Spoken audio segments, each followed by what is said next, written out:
say things positively about the Cowboys without people calling me a homer or without people saying that I'm being unrealistic or that my cowboy lens shades are on. But Micah Parsons definitely is probably going to be Defensive Player of the Year next year, and he might get 20 sacks, bro. I'm not bullshit. I don't think, Master William. It's a meme on this show at this point, right? Like it's just a meme. Like it's just something that we'll say, we'll laugh, we joke, ha ha, right? Micah Parsons really was on the job, part time, no benefits, right? Like he just part time job. Pass rusher every now and then. 13 sacks is crazy. Especially when they're, guys his age group. We're just talking about rookies, right? It's hard for rookies to just come in year one and just produce in that way. Because the guys that you're going against, they're grown men. They're likely more technically refined. They're likely, better than you, bigger than you, whatever. Micah Parsons has come in with no true pass rush technique. Straight up talent, right? And that dude gets 13 sacks versus some of the best guys in the league, Will Steele. Yeah. Some of the best offensive tackles in the league. Dan Quinn, who's this evil genius, this mad scientist. All right, cool. We're going to put your hand down right there. We're going to stand you up on the other side. Oh, this right guard versus this team kind of sweet. We're going to rush you against this right guard. And we see Micah Parsons not only making plays, I always talk about like the quality of the sack, right? Not just stumbling into plays, not just running free. Micah's not running free. He's lining up against these guards that are big and strong than him, and he's smoking them. He's lining up against these tackles that are big and strong than him, and he's smoking them. He's efforting his way through these sacks, and he's smoking them. If he does run free, the sack may not be there until his athleticism comes in. Think about the Pat Mahomes sack or the Derek Carr sack or whatever, right? He'll turn on jets and go chase you. There was this funny thing that was going around Twitter. They was like, well, Voch, insert national media dude said that Daniel Jones is the most athletic quarterback in the NFC East. And Micah Parsons simply, with the lightest of foot races, chased him down and pulled him to the ground and just ruined his white pants on that green grass and just made Daniel Jones look not so athletic. Interesting, Will Steele. Not only is Micah Parsons just making plays, just making sacks, but when we playing against Kansas City, right? We go, damn, we need a fumble right here. We get a fumble. Damn, we playing against the Chargers. I almost called them San Diego. We're playing against the Chargers. Need a sack. Boy, the Chargers in the red zone and field goal range. They can score right here. Justin Herbert can run around a little bit. Micah Parsons. I don't think it's cowboy shaded lens. I don't think it's homerish. I don't think it's unrealistic to believe that dude, I think 20 sacks is weird. I don't think he can really do that. He can really do that. But teams are going to adjust. Teams are going to account for him being there. But the thing about it, he's not traditional defensive end. You can't just say, oh, I'll put a tight end on the side and chip with the running back.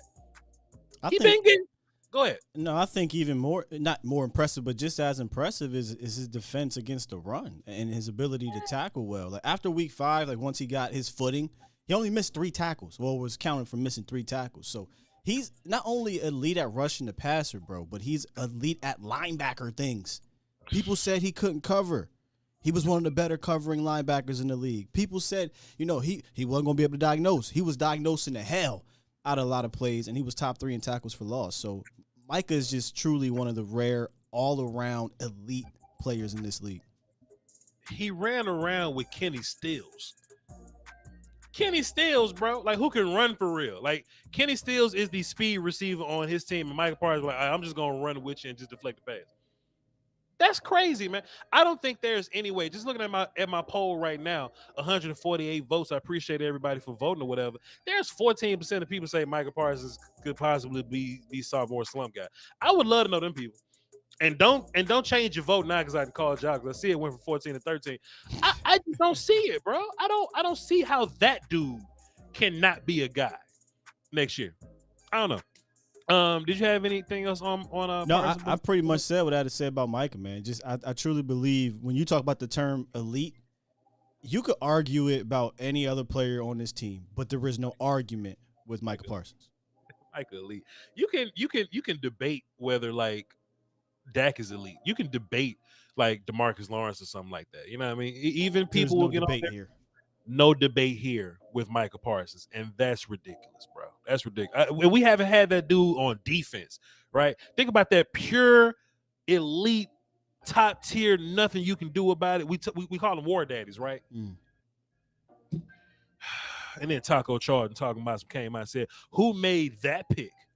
Shut up, Taco Charlton. You wish you could do Micah Parsons' thing, sir.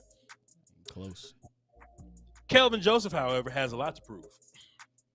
Micah Parsons ain't got nothing to prove. Micah Parsons ain't never got a whole pass again. Micah Parsons has nothing else to find. Micah Parsons just doing the hockey puck drop. He's throwing first pitches and shit. He's a star in Dallas. Shaking hands with Luka. Luka won his autograph. Micah Parsons so cold. Thanks. Kelvin Joseph is the option, man. Kelvin Joseph has a lot to prove. And I think the one thing that we can say about this, and really a lot of these positions, because the Cowboys have done a good job of covering their ass, right? If Kelvin Joseph doesn't pan out to be the guy that you think he can be, the best part about it is that at the end of the day, you can just roll out the same corners you rolled out last year and just be fine. You know what I mean? People can say what they want about Anthony Brown, and I'm just like y'all. I'm not opposed to improvement, right? But we can't pretend like Anthony Brown was just flat out horrible. Like, this defense was fine with Anthony Brown. This defense was fine with Jordan Lewis at slot. Now, do you want that talent level to bump up a tick? Sure. What I mean by bump up a tick, well, if you insert Kelvin Joseph as your cornerback number 2, then Anthony Brown turns into your nickel guy, then Jordan Lewis can be like 4th round pick trade bait, possibly. From the handful of flashes that we saw from Kelvin Joseph last year when he did actually get a chance to play, he looked promising. We saw the athleticism. We saw the ball skills. They tried him a little bit. They kept trying him, and other times they just didn't try him at all. It just depended on the matchup. When they did try him, it was a lot of getting his hands on the football, being close, boom, boom, boom. I don't know what everybody else thinks about Kelvin Joseph, and I just want everybody to not forget, because I don't want to be insensitive, right? But let's just not, when we're talking about his talent level, let's not factor in the fact that his friends were gangsters. They in jail now, but that his friends were gangsters. If we're only evaluating Kelvin Joseph as the football player, I think there's some upside, and I think that's one of the bigger camp battles to look out for. Not that it's going to be a major impact on your team, but just a little bit of improvement can be fun. Will Steele, what do you think about Kelvin Joseph lining up versus Anthony Brown in the training camp battle this year? Honestly, I just want to see how Kelvin Joseph responds in general, to the adversity, because I think this is going to be telling moving forward how serious he is about the game of football. That's where I'm at with it, because if he wants to be great or at least damn good, he's going to need to do the things off the field to do that. And, maybe this is a wake-up call. So when it comes to the competition, I don't know. I don't know what's going to happen with him. I'm kind of waiting to see what the league does first. But if they don't suspend him, I'm hoping he takes this and he runs away with it and uses this adversity as momentum to get better. I know it's bad momentum, but you know what I mean? Like, sometimes you go through adversity, things get bad, you use it as fuel, and you get better as a person. Hopefully that's Kelvin. Sure.